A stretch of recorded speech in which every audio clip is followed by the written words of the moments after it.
everybody, and welcome to Attendance Bias. I am your host, Brian Weinstein. Today's very special guest on Attendance Bias is Phish lyricist and co-founder of Osiris Media, Tom Marshall. Tom chose to discuss the 35-minute version of David Bowie from December 29th, 1994 at the Providence Civic Center in Providence, Rhode Island. Most of us know Tom for his lyrics, and there's plenty of information out there about Tom as a lyricist. He's been very open about his relationship with Phish, his lyrics, and more on his former podcast, Under the Scales. Under the Scales has now morphed into a new podcast called Undermine, but we'll get to that later. We'll let Tom tell the story. But since Tom has already said plenty about his lyrics, I wanted to hear more about him and his life and history as a podcaster. I wanted to hear about Under the Scales, I wanted to hear about Undermine and Osiris Media. And then, of course, I wanted to hear his thoughts about that incredible all-time version of David Bowie. As a huge Phish fan, like all of you, it was a thrill to speak with Tom. But as a podcaster, it was fascinating to hear about the stories behind the scenes and the history of his success. I'm an unabashed fan of Under the Scales, of Undermine, and plenty of other Osiris Media podcasts, including Female Centrics, whose host, Donnie B., was a guest on an early episode of Attendance Bias. So as a result, I had a natural curiosity to hear about his podcasting background. So let's join Tom Marshall to talk podcasting, to talk Undermine, Osiris Media, and David Bowie from December 29th, 1994 at the Providence Civic Center. Tom Marshall, thank you for being here. Welcome to Attendance Bias. Thank you for having me, Brian. I'm proud to be on another Phish podcast, a non-Osiris Phish podcast for a change. Yeah, we're the indie Phish podcast group. We try to keep it real up in here, not you corporates, you know. Hey, we were indie just a few years ago, so I know the feeling. I know what it's like. Congrats. Thank you very much. I'm actually really interested to talk to you about that, about how your podcast life has not just begun, but grown and succeeded and expanded, especially recently. At the time of this recording, just a couple of days ago, you guys announced, Osiris Media did, a whole slew of new shows that sound really exciting. So not only are you succeeding, but it sounds like you're thriving. Well, yes. We are. Osiris has just done like as you said, we've kind of had a spate of announcements of different genres and different shows. Our first fiction podcast was announced, all with a music through line, though. We're staying true to that. Yeah, we're really, really excited. And I'd also like to thank you for being one of Osiris's biggest fans online. You had me right away. And of course, the Phish connection is what drew me in initially. I was a big fan of Under the Scales before Osiris formed as a host. But I think that as a media podcast hosting company that you do an excellent job keeping that vibe. And I don't know what it is. Maybe it's better unnamed, that everything kind of has that flavor while still serving different niche audiences. I think you're right. I think specific podcasts can be very, very niche and still be relevant and widely listened to.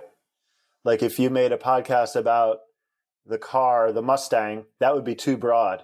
You'd have to make it about the 69 Mustang for anyone to actually listen to it. So even though we seem like we're sort of have little pigeonholes, it's not. That's the way people want to choose and listen to podcasts. Yeah, I think that's the nature of the medium. And speaking of the different podcasts under Osiris Media, would it be fair to suggest that Undermine is your flagship podcast?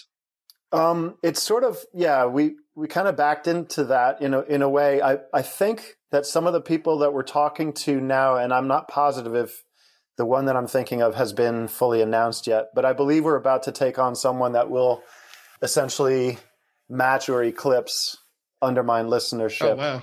But yes, Undermine, as a result of being kind of 3 successful Phish podcasts, had some big listenership comparably to others. However, some of our, we got Eric Krasno doing really well, Alex Skolnick doing really well. Teal Burbridge, yeah. Yes, yep, they're doing very, very well.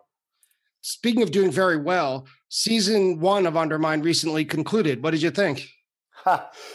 Well, I'll tell you, we kind of have had taken a bit of a gamble by combining 3 successful fish pods into one, but the result turned out to be bigger than the individual parts. And I personally learned a lot actually about fish in the 80s, even though I'm the only one on our team who saw fish in the 80s. There's a lot I didn't know. And the cool way that we found out this information was through interviewing really cool people like Amy Skelton. Mm-hmm. You know, she was just a Vermont new student at University of Vermont and happened to latch up with John Fishman as her first best friend, and him, hers, her, his. And she became what she calls the first fish fan, and because she was at every single thing musically that John did. And then just hearing her talk about the, meeting Trey when he met Trey the first time, and the magic, because I knew the magic from Trey meeting John's side of things. And so, I knew exactly what she was talking about. And yet there was lots of uncovered gems, how she got New Hampshire pals into the stuff, and how she was a huge tape trader and promoter of fish. Also, like talking to Jeff Holdsworth, the other Fish guitarist. He was, his life is incredible to me, and I don't think anyone knew anything about him, really, what happened after Fish to him.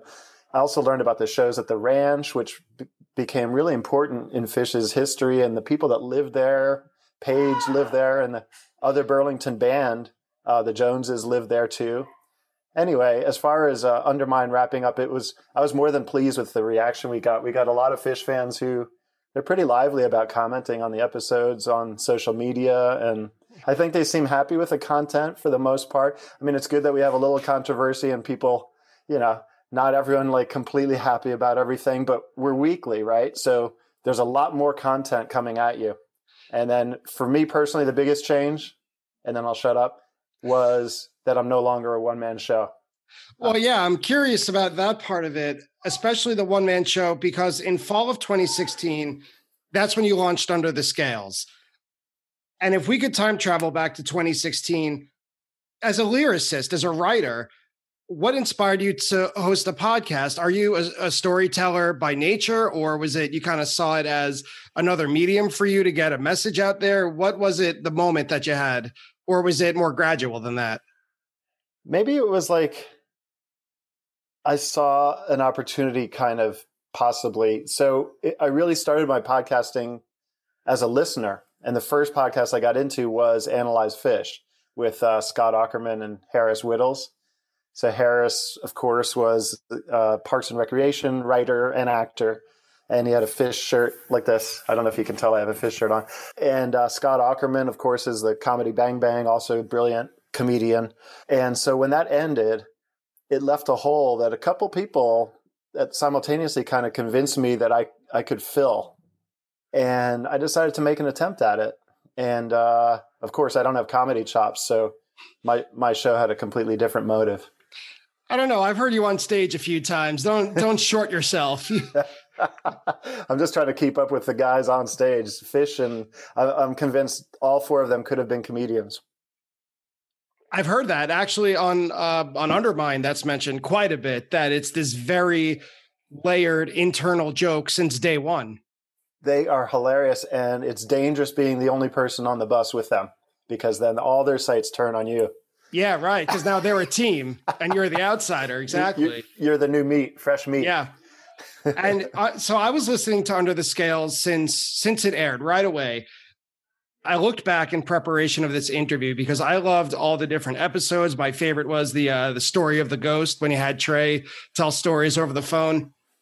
It seems like the first few episodes was something of a grab bag of topics where you would tell stories about your songwriting weekends with Trey, and you would have general episodes with RJ about like the Fish experience, where the two of you looked into the taping culture. And then you would interview guys like Dave Steinberg, or Zizix, more likely people know him, or the Dude of Life. But by the end, a few months ago, it seemed like a lot more focused. I think that the lyric breakdowns that you did about 2 versions of me, that was one of my favorite episodes. You did one with Chalk Dust Torture, Evening Song.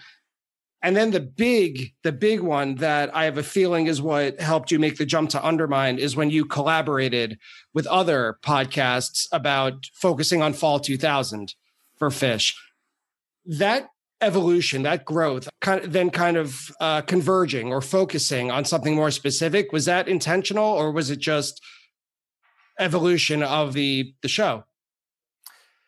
I think there's a lot of questions in there, but you mentioned intention, and I'll say the intention always of Under the Scales was to bring the listener under the scales, closer to the beating heart of the fish, to where maybe unseen and unspoken things about fish could be revealed and examined.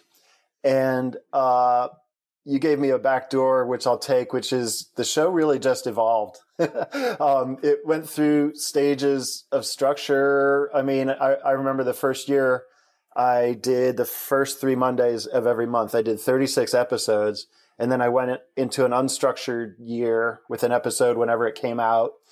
And then recently I was doing 2 per month again. And I was starting to get some support from the rest of Osiris. And that clicked with me like, you know what? This is actually the sum of all of us could get together. And it wasn't only my idea. I'm taking credit for it in this way. But all of a sudden, we all sort of, I think, realized that maybe we should try combining some of these. And it was fabulous. I love that examination of the fall 2000 tour. I only saw one show, I think, on that tour very early in Darien Lake, but it was, I love the multifaceted nature of that collaboration. And you just brought up Osiris. In 2018, which was 2 years after Under the Scales, that's when you launched Osiris Media as a co-founder with RJB. I can't imagine the switch of responsibility from being a podcast host to founding or co-founding a media platform. What was the inspiration for that? Oh, wow. Well, it's definitely different and it's difficult. The word difficult comes up a lot when you think about a startup, a startup company. And that's why we have to talk about RJB, my co-founder, because he had a fish podcast, Helping Friendly Pod, and mine was Under the Scales. And we've always sort of been in conjunction. And, in terms of the decision to create a company, well, I mean, there's no easy way to create a successful company. That's the big barrier to entry. And it's why everyone doesn't form a company. Right. No matter what you're selling. Exactly. Like being your own boss is alluring. It's awesome, but the risks and the responsibilities are totally off the charts. So why did we actually do it? Well, RJ and I began noticing that some of the problems and issues that we solved with our 2 podcasts could also apply to other podcasts. And some of our friends had podcasts and we knew other people and we got approached by people with podcasts. So while making our listening pool larger, benefits of that are cross-marketing and possibly advertising. So we started really as a web page with a bunch of music pods. And we gradually built a structure around that. And I visited the web page. Your slogan says the leading storyteller in music. Is that your goal, to kind of become the go-to source for music lovers who enjoy podcasts? Yeah. I mean, that's one of our taglines. I mean, seriously, Osiris is about connecting you to the music you love. And we feel that telling the story of a band or telling a story, with music in it, it's a way we all know how to listen and can get closer to the music. Live experiences are also an area that we're lucky to be able to start focusing on again, possibly tell some of those stories from the stage. What do you mean by that? What live experiences? So we, before COVID, we had a cool thing with Goose, for example. Goose was, well, I can't say they were they weren't as well known as they are now. And I didn't know any of their music. And I sort of did a listening deep dive into them and started loving their music about a week before RJ and I sat on stage with them, the 2 guys, Rick and Peter. And they also had a bassist friend, a stand-up upright bassist guy. And so we talked with them, then they played some songs, then we talked and played songs, and it was really, really cool. So it was kind of like podcast plus music. And we have some other ideas. We have something called Jam Just Happened, which is Scott Metzger got together some, unlikely, possibly bandmate combination of musicians and just jammed with no practice. And that became a podcast. And that happened right before COVID. We had to cancel the second one of those because of COVID. So we're looking and we're eyeing carefully, like which of those had good reactions. And then there's another probably 10 things that I'm leaving out right now that we're also thinking of.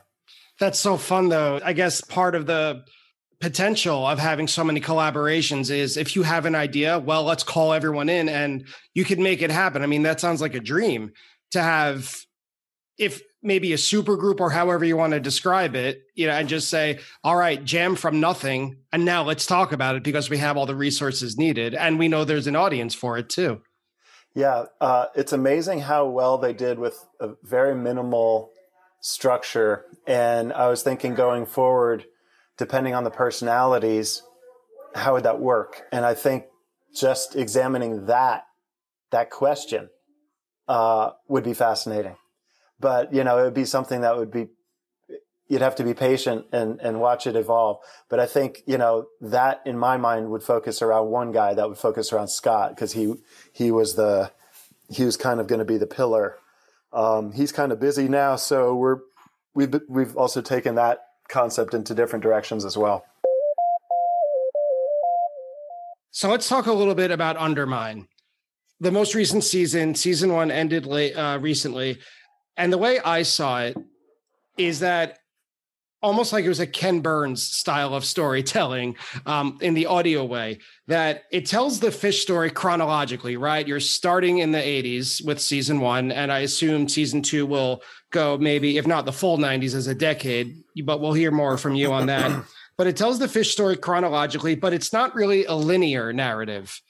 Like I saw it as this like 3D, almost cubist way of telling the story, including examinations of Fish's musical origins, the experiential aspect of being there in the early days, how they formed and how they grew, the context. This is so much. Whenever I watch like Ken Burns baseball, it's like there's so much information here. You're like paralyzed.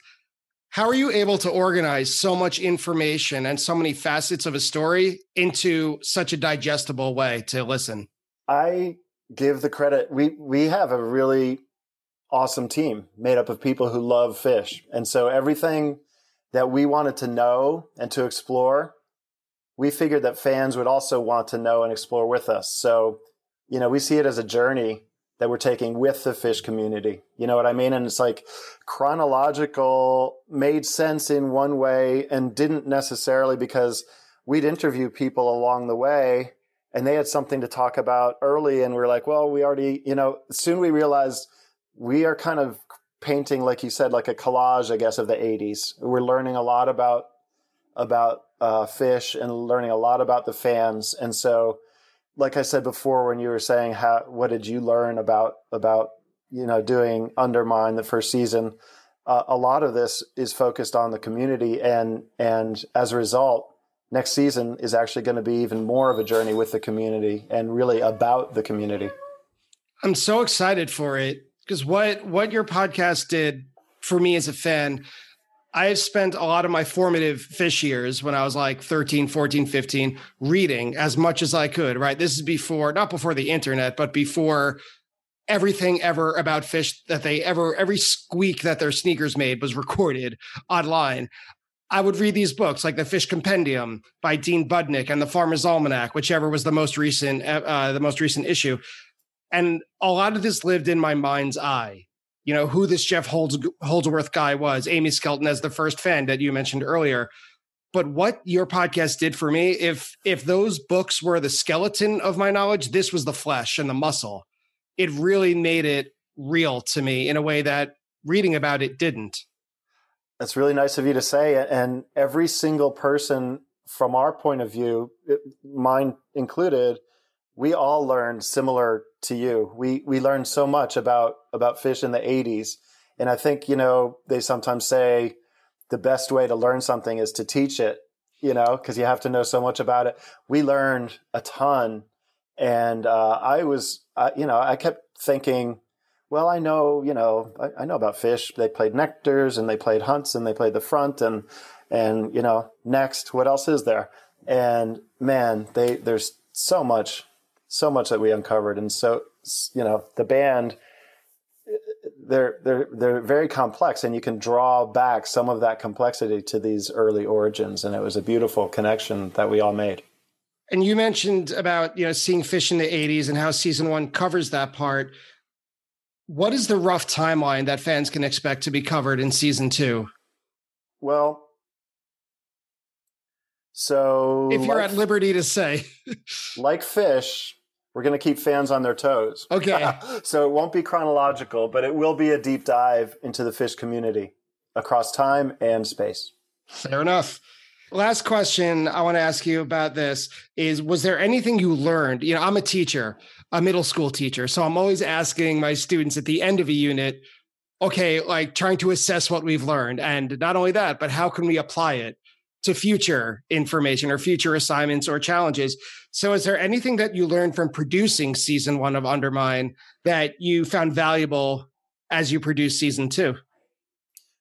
Yeah. Well, for me, you could almost sum it up by saying working on a team, because like I said, I'd done this by myself, but this is the first time we had a writing team too. So the process of the interviews and then transcribing the interviews, reading those interviews, forming that into a tellable narrative, writing the connective tissue, recording voiceovers, editing, feedback from the team, mixing again, more feedback, finalizing, marketing it. So we learned so much. So, we basically merged 3 separate businesses into a new one, and we had to get used to how everyone worked together and how we got the episodes from start to finish. So that's what we learned. And now we kind of know that. Now we're armed with that knowledge, and we hope to really have a successful season 2. And here I am using Zoom and Twitter, It's fine, man. It's like this is how you started, right? Yeah, this is how I've started and continued, and we'll see for the future. Yep. I bet you'll change. I'm not saying change because you have to. I'm just saying you'll change because change is inevitable. So today's jam that you selected, David Bowie from December 29th, 1994. This show was played on the second night of a 4-night New Year's Eve run. And unlike modern New Year's Eve runs where it's like 4 nights at MSG or possibly Miami, the 94 New Year's Eve run was 4 shows in 4 different venues: the Civic Center in Philly, today's show at Providence, the famous debut at Madison Square Garden on the 30th, and New Year's Eve at Boston Garden. Did you go to all 4 shows on this run? I did. Yeah, I was starting to really up my Fish game. So anything, I had young kids and I had a family, and it was kind of hard to get away, but sort of anything was on the table that was in New England. So I was able to go to all these, which was really lucky, and it was really great. And I was so happy to have gone to that, that first New Year's, all that stuff. It was amazing. I'm sure it was. With all of the possible jams or shows that you could have picked in your extensive, I don't know if career is correct, but in your experience of seeing Fish live and your connection to them, when we were going back and forth messaging, and I kind of give you the concept of all the data you have in your brain, why do you have attendance bias toward this David Bowie? Why did you pick it? Okay, well, I have to give credit to RJ. Okay. So this is his favorite jam, and he really returned me onto it. Even though I was there, it probably just like washed over me because all the shows were like this, they're just simply amazing. And listening to this particular jam brings me back, like really brings me back. The long jams where the band goes from one groove to another, and when they're in one groove and then someone will begin to change something, and then that signals the others to listen and to begin to change. And sometimes it takes a while, and there's some experimentation before they all lock into another crazy groove. And the audience, meanwhile, is completely locked in with them. But the band in this era is so confident and sure of their own playing and so good at listening to each other that it seems effortless, even when they're in those connective parts. Like even those are interesting and incredible. And it seems like they're doing something that I've never, ever heard another band do like this at all. People sometimes tell me good jazz is exactly like this, but I gotta say, I'm not that into jazz because maybe I haven't found that to be the case. Fish might be my jazz, I guess. I think that might be true for a lot of people. I think the word exactly has to be used in a very loose way to say that this is exactly like jazz. I think maybe the intention is exactly like listen to each other and adapt and change. And yet the result, of course, because you're all plugged in and electric, it's different. But and then the jokes back then, like in '94, they were still talking to the audience and doing crazy, crazy stuff that you don't see that much. You see a little, but back then they were more willing to kind of go off the deep end. And the funny thing, like the Lassie part, we'll probably hear pretty soon. It's funny that Trey doesn't know that Lassie was a girl. He says like "here boy" and "good boy," and it's like Lassie means girl, Right. So that's hilarious. But I totally get it. It's because he's just improvising so completely that he's not even processing what's coming out of him. He's just generating it, like translating it from the universe to us. And the rest of the band too, they're masters of listening to each other and adapting in the moment on stage like magic. And right. Jams like this are what makes Fish. I would agree. This is all the stuff you said made real. This song it encapsulates a lot of what was great about 1994 in one 30-minute long track. Just like in Halloween 95, they played like a 40-minute You Enjoy Myself. That to me was all of 1995 in one jam. Got it. And this kind of reminded me of it. So this Bowie begins unlike any Bowie I've ever heard previously. It starts with a digital delay loop jam, which is very cool. And it's weirdly melodic at the same time. It's like good machine music, I guess. And what it made me think is this is the sort of thing where you could tell that Trey put a lot of practice and took his gear very, very seriously. I know he still does, but seems like the thing that you practice in your bedroom for hours and hours, and then you're like so proud to present it to a crowd.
Exactly right, Trey. So this is like his new boomerang pedal that he, the second he did exactly what you said.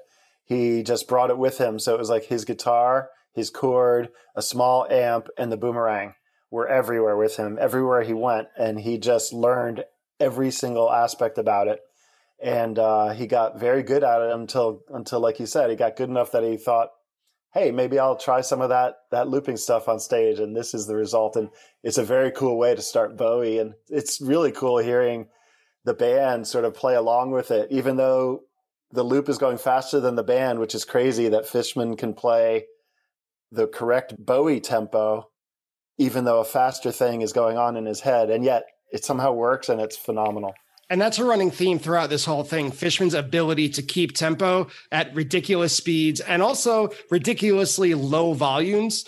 I've played the drums, you know, I wouldn't call myself a drummer anymore, but a recovering drummer. And I think it's our instinct as people, especially drummers, to play louder as you get faster. But Fishman is just like, no, I'm going to keep this amazing tempo no matter how loud or soft we're playing. It's incredibly impressive. And Bowie itself, the song that we all know it, doesn't really start until like 3 minutes in. Right. And what a great Bowie, what the version, you know, once that amazing intro has happened and they're in the Bowie that we recognize, even getting between that sort of intro to the Bowie we recognize is beautifully done. It's like every transition is so weirdly, amazingly interesting and intricate. It's just amazingly wonderful. This jam, you'll never get used to this jam. You'll never get tired of listening to this ever. Every time I listen to it, I hear something new. I listened to it yesterday and today. Yesterday, I thought I heard influences of Bush, the band, the Gavin Rossdale, like Brit rock band.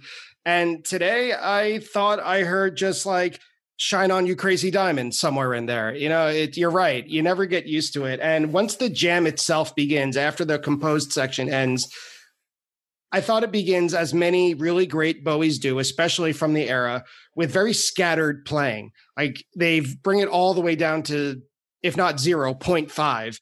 And so there's like tentative notes from Page, near silence at some points. And this is where the first thought I had about Fishman playing such a quick tempo so quietly jumped in.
Right. Yep. And right after that moment, Brian, I think right around 9 minutes in my notes, I wrote, "Jam taunts the evil spirits." Your notes sound like mine. And then at 11 minutes, I say, "Fully embracing the dark side." So they're hinting at what's to come. Yeah, exactly. At the same exact point, I wrote at 11 minutes and 15 seconds. Normally, when I think 1994 Fish, I think of Machine Gun Trey Killing Down with Disease, but they were really experimental, and this might be their weirdest era ever. I wrote Cacophony. This is sick stuff. And we're over 10 minutes in, and no melody has developed yet.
like I do feel like they were like sending out, notes and trying to discern, like, are there, what kind of spirits are in the room or something like that. And they finally kind of get their answer.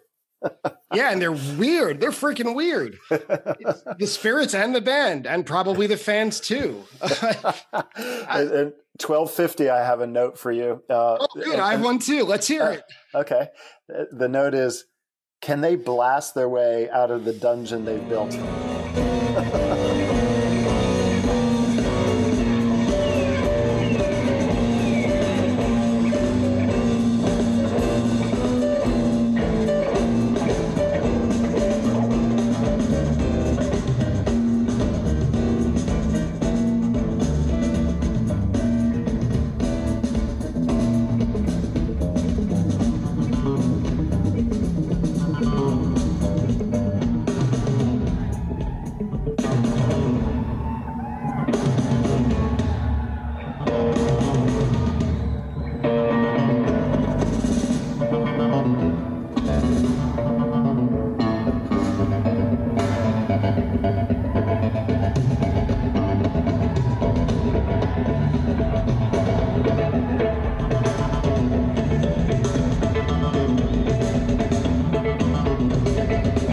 I love the word dungeon. I wrote Godzilla.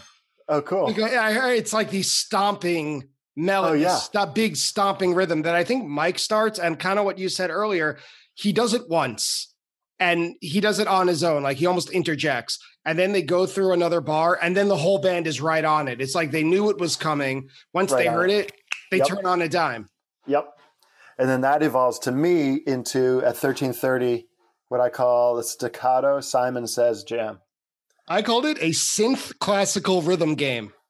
I think we're on the same page. Yeah, I think so.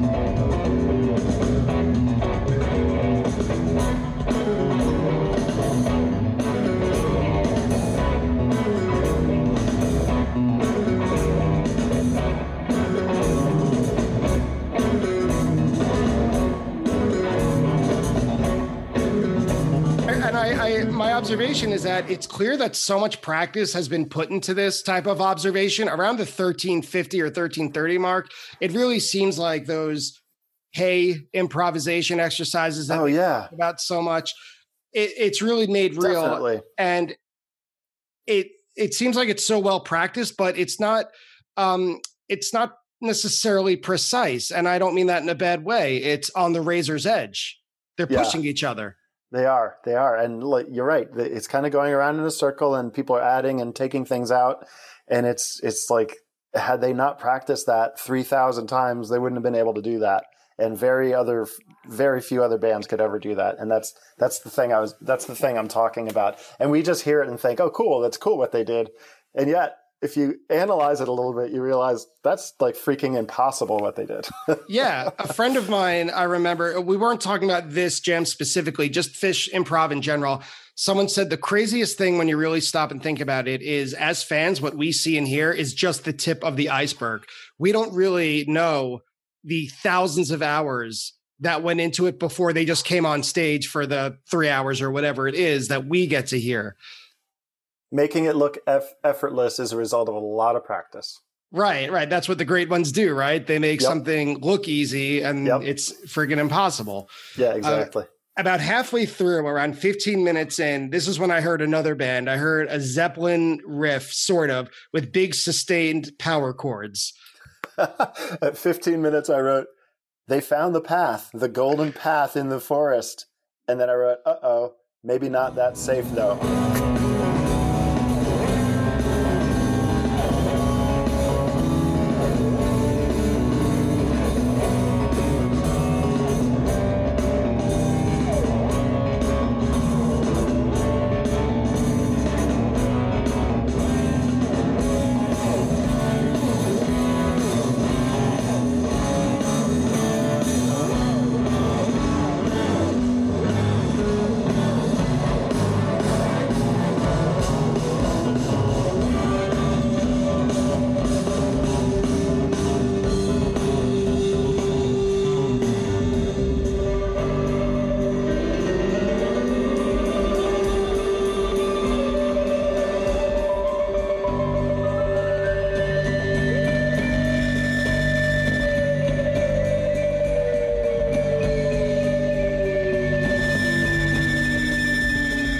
Well, yeah, I wrote the big Zeppelin riff with sustained power chords, and after 45 seconds dissipates back to Bowie.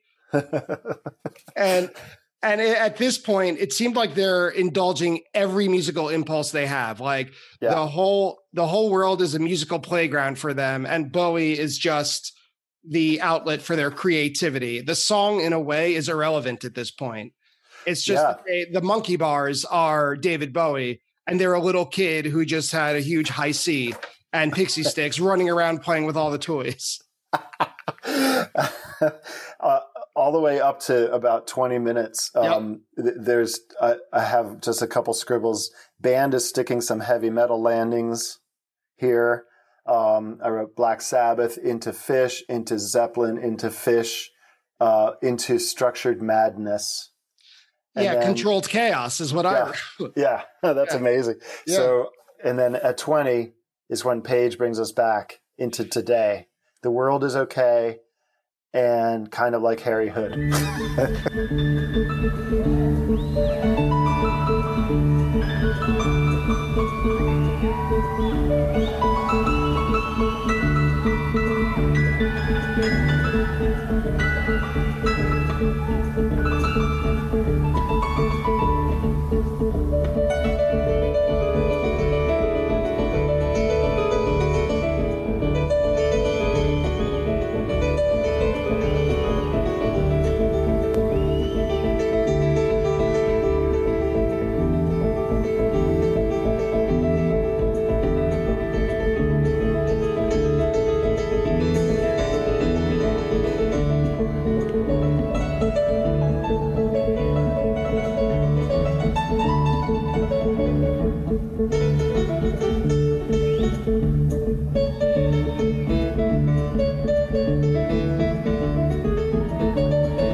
I wrote McGrupp.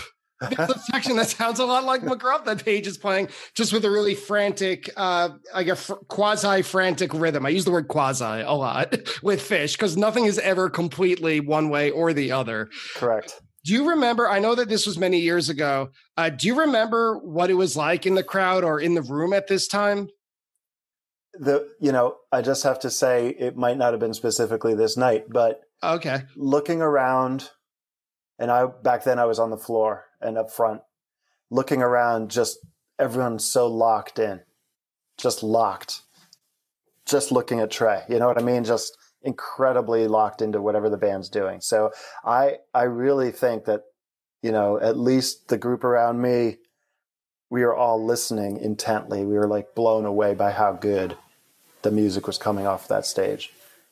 Yeah, I am too. And I'm not there. I'm on my couch decades later, and I'm blown away and locked in by what I hear. A couple of minutes later, around the 23-minute mark, I'm almost certain without looking that you have notes for somewhere between 23 and 25 minutes.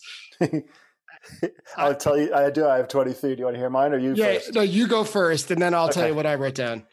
23 minutes. By now, simply one of the best and most beautiful melody jams, full band locked in, stunning. And then I wrote, RJ told me, because I remembered about this particular jam, RJ told me this is one of the only times when this jam ends around 26 or something, the only times that Fish takes a bow in the middle of the song because the applause was so high.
didn't know that.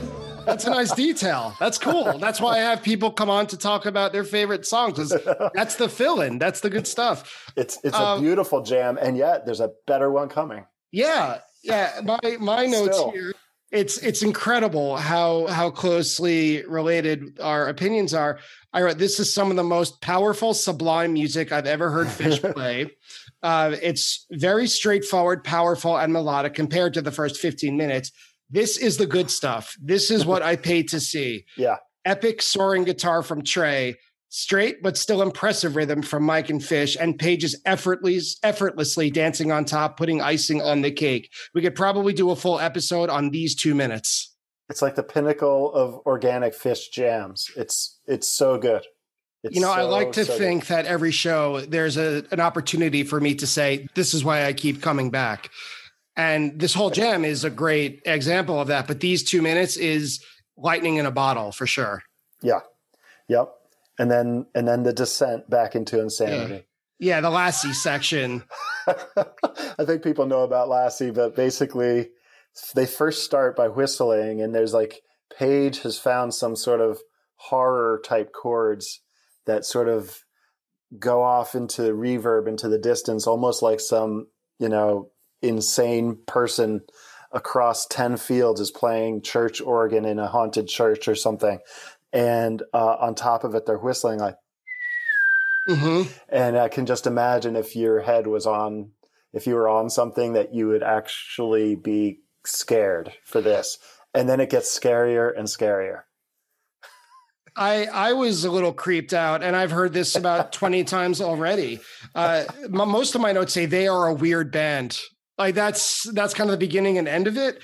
And this is where I had the comparison to Shine On You Crazy Diamond, where is it fair, instead of calling all of this David Bowie, to, how Shine On You Crazy Diamond has the the numerals next to it on the record where it has different portions. That's what it kind of reminds me of. I think Pink Floyd, there was more intention, whereas this sort of came about organically. But yes, I agree. You could name these parts. Yeah. I wrote, if I were there at this point, I would probably need to step out for some air. So what you should play now is the Lassie part.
So the whistling becomes, all of a sudden they're whistling for a dog, and then Trey starts saying, "Hey Lassie, hey boy," not knowing that Lassie was a girl. Right. Like, go, what'd you say, Lassie?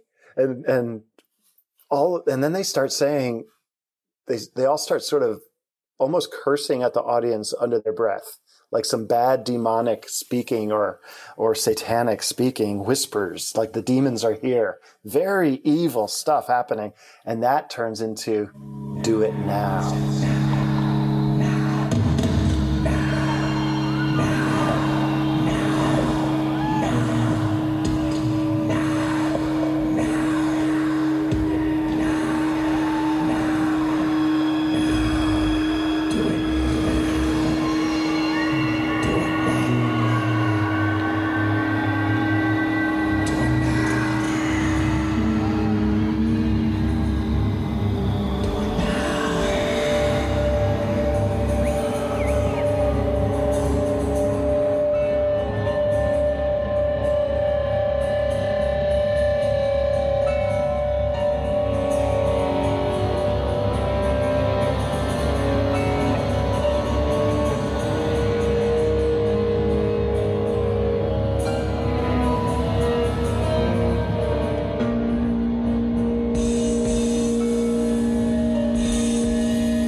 I was wondering if this is the Son of Sam part, because they were just talking about a dog, right, Lassie? And then David Berkowitz famously or infamously said how he got his instructions to kill from a dog. So I'm wondering if the Do It Now is like, was that floating around? Because regardless, that's how I'm taking it. That's how I'm interpreting it. It's scary, and you don't really know what you have to do now, but you got to do something. And so Fish eventually said, okay, got to get some water. That's what you got to do. Yeah. Some people, I think. Time to leave. Or if you're Fishman, you finally just hit the hi-hat and start the Bowie jam again.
The band nails it.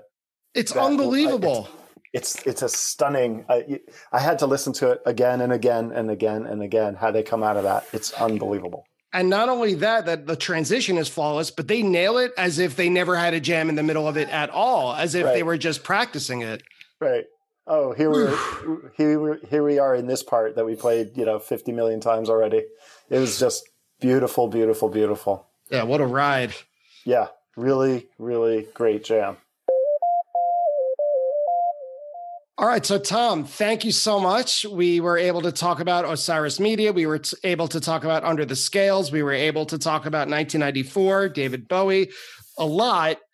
And I just wanted to ask, before we sign off, where can people find Osiris Media? Where should they keep their eyes out for it? Any exciting stuff coming up? You have the floor. Twitter, you should follow us at OsirisPod. And then we have a website, osirispod.com. The website just got revamped. It's beautiful. You can see all our podcasts along the top. It's one of those sliding things with the podcast icons. Check that out. And there's a news portion on that page. You can sign up for our newsletter on there. And I recommend you do that weekly. We tell about the highlights of stuff coming out. So that would be that's the sort of the trifecta. Is follow us on Twitter at OsirisPod, go to osirispod.com and sign up for the newsletter. All right, Tom Marshall, one more time, thank you so much for being on Attendance Bias. Brian, it was very nice of you to talk about all this stuff that I love talking about.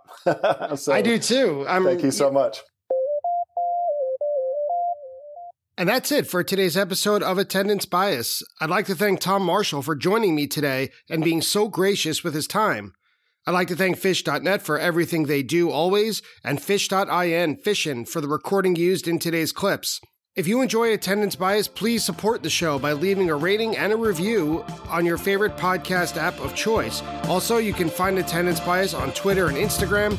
If you do, reach out and contact me for a free sticker. I'm happy to send them out.